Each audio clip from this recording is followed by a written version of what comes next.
Welcome on board the Hobby Station, finding your happiness.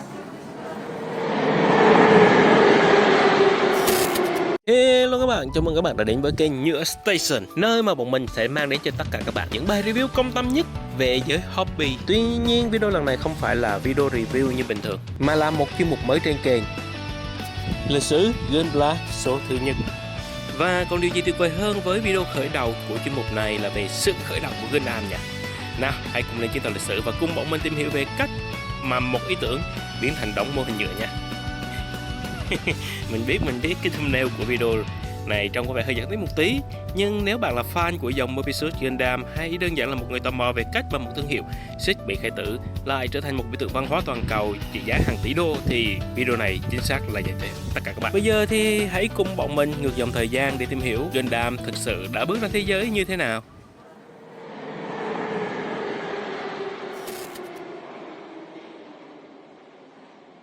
Nếu các bạn là fan của Gundam thì tôi tin rằng tất cả các bạn đều đã biết đến người đàn ông này.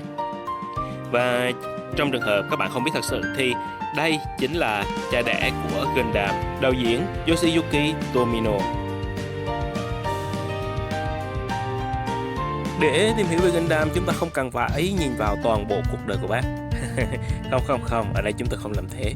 Mà chúng ta chỉ cần nhìn vào cái giai đoạn thai nghén đầy sóng gió của Gundam mà thôi. Mọi chuyện bắt đầu ở Nhật Bản vào những năm 1960. Đây là giai đoạn cực kỳ thú vị khi họ vừa phải tìm cách xóa bỏ dấu vết chiến tranh, vừa phải phục hồi kinh tế cũng như là văn hóa. Sự ra đời của chuyến tàu cao tốc Shinkansen hay Thế vận hội Olympic năm 1964 là điểm nhấn không thể nào bỏ qua trong những giai đoạn này. Và trong khi cả đất nước đang mải mê chạy đua với những tòa nhà trò chơi thì ở một góc nhỏ, vị thánh Osamu Tezuka cùng với Musipro đã đem đến cho thế giới Astro Boy và mở ra kỷ nguyên anime truyền hình với những khung giờ phát sóng cố định. Và cũng tại đây, vào năm 1964, một chàng trai trẻ tuổi đầy nhiệt huyết tên là Tomino đã bước chân vào thánh địa này với hoài bão và tham vọng. Nhưng cũng chính tại đây, những xung đột về tư tưởng nghệ thuật và áp lực kinh khủng đã khiến ông David quyết định rời đi vào năm 1967. Nhưng những sự kiềm kẹp và áp lực không hề dập tắt đi ngọn lửa nhiệt huyết trong ông, mà ngược lại còn rèn ra được một Tomino đầy gai góc và bản lĩnh.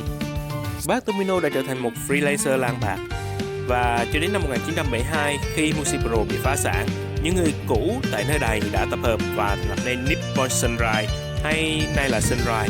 Họ đã gửi một lời mời định mệnh đến bác Tomino và đó cũng chính là nơi gieo hạt mầm đầu tiên của Gundam.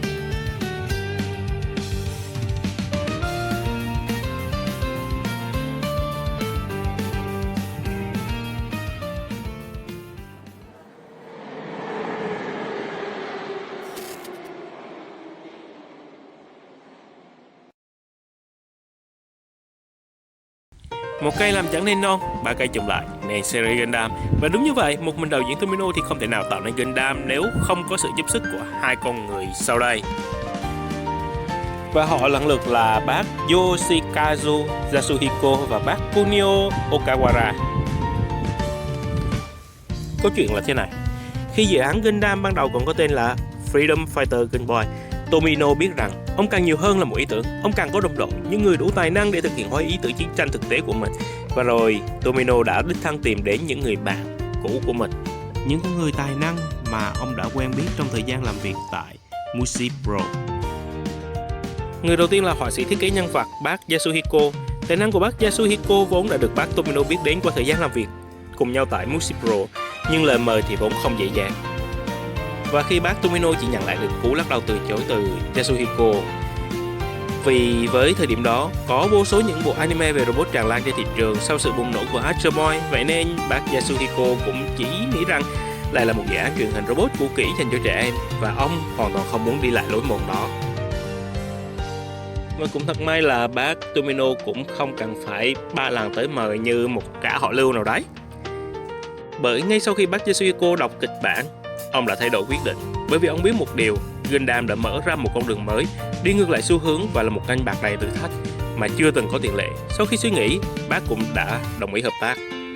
Và rồi sự lãng tử phong trần của Char hay sự đắn đo đấu tranh nội tâm của Amuro đều được thực hiện hóa xuất sắc dưới đôi bàn tay của bác Yasuhiko. Và nếu không có cú gật đầu từ bác thì Gundam đã không hề tồn tại, hay ít ra là không như chúng ta nghĩ như ngày nay. Vậy thì người còn lại là ai? Đó là Kunio Okawara, đảm nhận trách nhiệm phần cơ khí của Gundam. Nếu Yasuhiko là người đã vẽ nên những con người thì bác Okawara chính là người đã vẽ nên cái hồn của Gundam. Bởi vì trước đó các robot trong phim thường mang xu hướng theo kiểu superhero, những chi tiết máy móc gần như rất lẻ và chúng còn có thể có biểu cảm gương mặt như người bình thường nữa kia. Nói một cách khác thì chúng sẽ giống như là một người đang mặc một bộ giáp hơn là một bộ máy thật sự.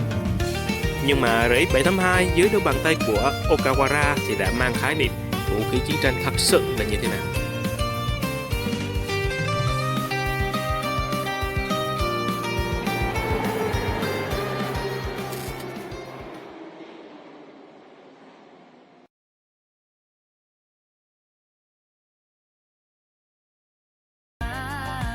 Tư bản. Phải, chỉ hai từ tư bản đã có thể nói lên những gì mà Gundam đã phải đối mặt. Vì vào thập niên 70, các bộ anime robot đều phải sống nhờ vào các nhà sản xuất đồ chơi tài trợ. Nếu không thì họ sẽ chẳng thể nào chạy nổi. Và Sunrise vào năm 1978 cũng vậy. Studio lúc này cực kỳ đói vốn và họ cần nhà đầu tư. Và chính lúc này, qua môi giới trung gian, nhà trai hãng đồ chơi Clover đã tìm đến nhà gái Sunrise. Và của hồi môn chính là series Game Boy. Một bên cần tiền, một bên cần thương hiệu để sản xuất đồ chơi. Và đó là cách mà một cuộc hôn nhân độc hại ra đời. Clover thì vốn không phải là những nhà đầu tư thiên thần kiểu giống như là chỉ cần rót vốn và để bên nhà sản xuất toàn quyền. Họ thò bàn tay của mình vào từng chi tiết một của bộ phim. Mục tiêu của họ rất là rõ ràng. Phim phải phục vụ cho việc bán đồ chơi. Nếu không bán được thì không cần phải sản xuất nữa. Không cần phải nói thì cũng biết xung đột của cả hai bên nó lớn như thế nào. Một trong những giai thoại nổi tiếng chính là màu sắc của RX-782 khi mà đại diện của bên Clover đã đến gặp bác Tomino vì ông ta không thích màu sắc của Gundam cho lắm. Bởi vì lúc này Gundam chỉ có hai màu xám và trắng duy nhất, với phương châm vũ khí thì phải đơn giản không lệ loẹt. Rõ ràng vào những năm 1972 không có khái niệm sơn súng tăng đam như ngày nay. He was expensive. Let's turn it on and let's press the button. Nhưng bên phía Clover thì họ lại không nghĩ như vậy. Họ muốn mô hình phải đẹp mắt, phải bắt mắt thì mới bán được đồ chơi. Lúc này Yasuhiko đã lấy từ trong túi của mình ra vài cái bút màu và tô lên bản thiết kế của RX-782. Đủ đơn giản để làm vũ khí, đủ bắt mắt để thu hút trẻ em và đủ để tạo ra một biểu tượng bất hủ. Các bạn biết cái Fighter đúng không? Đúng rồi đấy. Đó là ý tưởng của Clover. Khi họ muốn bán thêm các phụ kiện có thể lắp ráp, và điều trớ trêu nhất chính là những thay đổi đó lại trở thành DNA của Gundam và kéo dài cho rất là nhiều series về sau.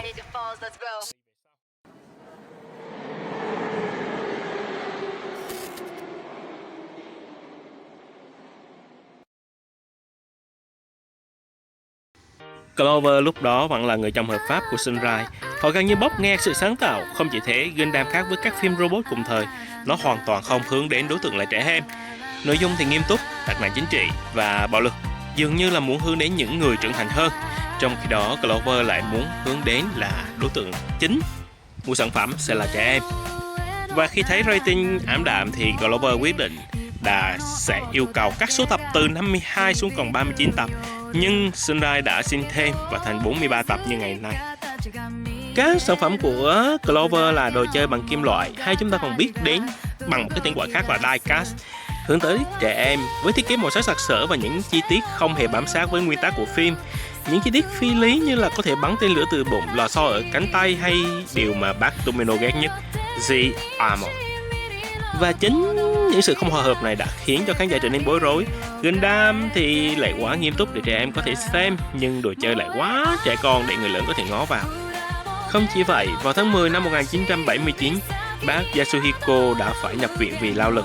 Điều này dẫn đến chất lượng của những tập phim trong giai đoạn này, từ những tập 30 cũng trồi sụt liên tục. Vô hình chung đã tạo ra một áp lực khổng lồ cho Sunrise. Và trong những giai đoạn bấp bênh đó, một gã khổng lồ đã nhìn nhận ra vấn đề này. Không ai khác chính là Bandai. Họ đã tìm thấy tiềm năng từ đối tượng khán giả trưởng thành và thanh thiếu niên từ IP Gundam.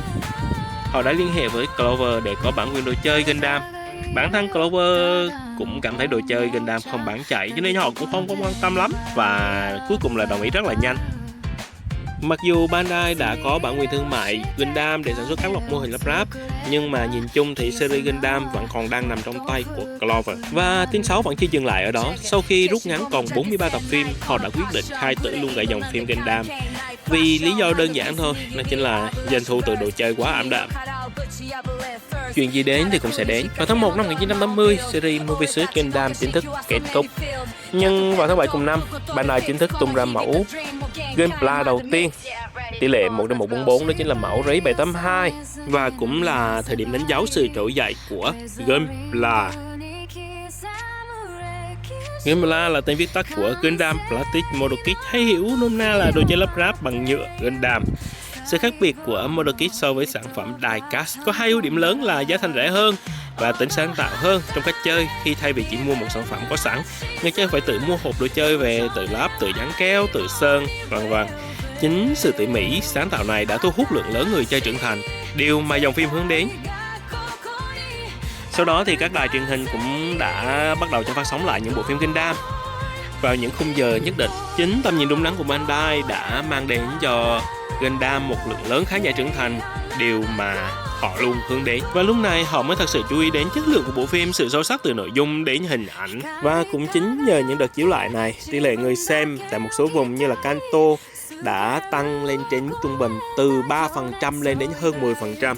Điều hài hước nhất chính là chính nhờ những đợt chiếu lại này mà fan hâm mộ của bộ phim bắt đầu xuất hiện đông đảo. Họ đổ xô đi mua Model Kit, doanh thu của đồ chơi tăng vọt, đồ chơi nhanh chóng bán cháy hàng. Khái niệm Real Robot cũng được hình thành trong giai đoạn này để tách biệt hoàn toàn với khái niệm Super Robot như là Mazinger Z hay là Getter Robot. Gundam là những con robot cơ khí có thể hư hỏng, bị phá hủy, hao mòn trong chiến tranh. Và rồi, một sự kiện mà fan hâm mộ Gundam ở Nhật sẽ mãi mãi không bao giờ quên. Sự kiện Anime New Century Declaration vào năm 1981 tại Shinjuku phát súng đầu tiên cho kỷ nguyên mới của anime. Vào ngày 22 tháng 2 năm 1981, tại nhà ga Shinjuku là một sự kiện được thiết kế chỉ dành cho vài trăm người, với mục đích là giới thiệu movie đầu tiên của Mobile Suit Gundam, với một cách để thu hút thêm người xem mới và là thêm nhiều thủ mới cho series, cũng như là khẳng định về vị thế của Mobile Suit Gundam. Thế nhưng thực tế thì đã có từ 15.000 đến hơn 20.000 người, chủ yếu là học sinh sinh viên, đã kéo đến quảng trường Shinjuku gây ra tình trạng tắc nghẽn nghiêm trọng và buộc cảnh sát phải can thiệp. Đích thân đạo diễn Tomino đã đứng lên để trấn an mọi người vì ông sợ rằng nếu sự việc mất kiểm soát đi thì sự kiện có thể bị hủy bỏ. Và cũng chính sự kiện này đã khẳng định ra một điều: anime không còn là thứ giải trí dành riêng cho trẻ em nữa. Nó là phương tiện để truyền tải những thông điệp xã hội sâu sắc, những câu chuyện về con người và tương lai. Họ tuyên bố rằng thập niên 1980 sẽ là khởi đầu cho một kỷ nguyên anime mới do chính thế hệ trẻ định hình.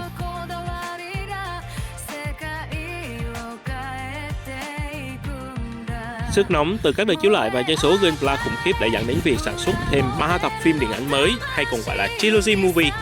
Vào tháng 3 năm 1981, Mobile Suit Gundam 1 ra mắt. Vào tháng 7 năm 1981, Mobile Suit Gundam 2 Sword of Sorrow. Vào tháng 3 năm 1982, Mobile Suit Gundam 3 Encounter in Space. Vào năm 1983 cũng là năm mà Clover chính thức phá sản và chuyển hướng kinh doanh. Như là toàn bộ câu chuyện thì Clover không phải là phản diện. Họ có triết lý riêng phù hợp với thời đại của mình, chỉ là triết lý đó đã không thể song hành cùng với tầm nhìn của Sunrise. Nói đi thì cũng cần phải nói lại, vì cũng cần phải thừa nhận một điều rằng nếu không có Clover ở giai đoạn đầu thì chưa chắc Gundam đã có cơ hội để tồn tại, chứ đừng nói là có thể đi xa như đến như ngày hôm nay. Vào năm 1994 thì Bandai và Sunrise đã về chung một nhà dưới trướng của tập đoàn Bandai Namco. Không chỉ hợp nhất về đồ chơi và phim ảnh, Bandai cũng đã để cho Sunrise thỏa sức sáng tạo và tạo ra rất là nhiều bộ phim Gundam sau này. Sau cùng thì Clover đã biến mất vào dĩ vãng như một tàn tích kỷ nguyên robot đồ chơi cũ, nhưng chỗ lại cho Bandai thiết lập một đế chế Gunpla trị giá hàng tỷ đô. Của Gundam thì ngày càng mở rộng, đồ chơi sưu tầm về Gunpla được yêu thích không chỉ ở Nhật mà còn trên toàn thế giới. Bài học rút ra ở trong video này thì mình chỉ đơn giản muốn nói đến với tất cả các bạn rằng Mobile Suit Gundam không chỉ là một bộ phim hay là một mô hình robot nào đấy được đặt ở trên bàn làm việc, bàn học của các bạn. Cuộc chiến trong Gundam không chỉ là tồn tại trong từng khung hình, mà nó còn là câu chuyện về một thương hiệu đã suýt bị nhấn chìm trong dòng chảy lịch sử. Và nếu như không có tình yêu, không có những trái tim kiên cường của những con người đứng sau, những nét bút ấy đã không chạm đến hàng triệu khán giả trên toàn thế giới. Trải qua hơn 45 năm thăng trầm, Mobile Suit Gundam đã đứng trên bờ vực phá sản cho đến vị thế của một gã khổng lồ trong ngành. Dù từng bị kìm hãm bởi Clover hay được về dưới trướng của Bandai, mỗi giai đoạn mà Sunrise bước qua đều để lại một dấu ấn mà không thể nào thay thế được. Nếu không có những giai đoạn này thì Gunpla chắc chắn chỉ là những mảng thiết kế được nằm trên giấy mà thôi. Nếu các bạn cảm thấy video này thú vị thì hãy nhớ đăng ký cho kênh, vì chuyến tàu nhựa Station sẽ tiếp tục mang đến những câu chuyện mới hơn trong tương lai. Ví dụ như việc Bandai từng tuyên bố là sẽ dẹp bỏ cả thương hiệu Gundam nếu không làm một bộ phim Gundam về Kung Fu. Xin chào và cảm ơn các bạn đã cùng đồng hành cùng với mình trong video lần này. Rất mong chờ được phục vụ các bạn trong những chuyến tàu lần sau. Lom Som out.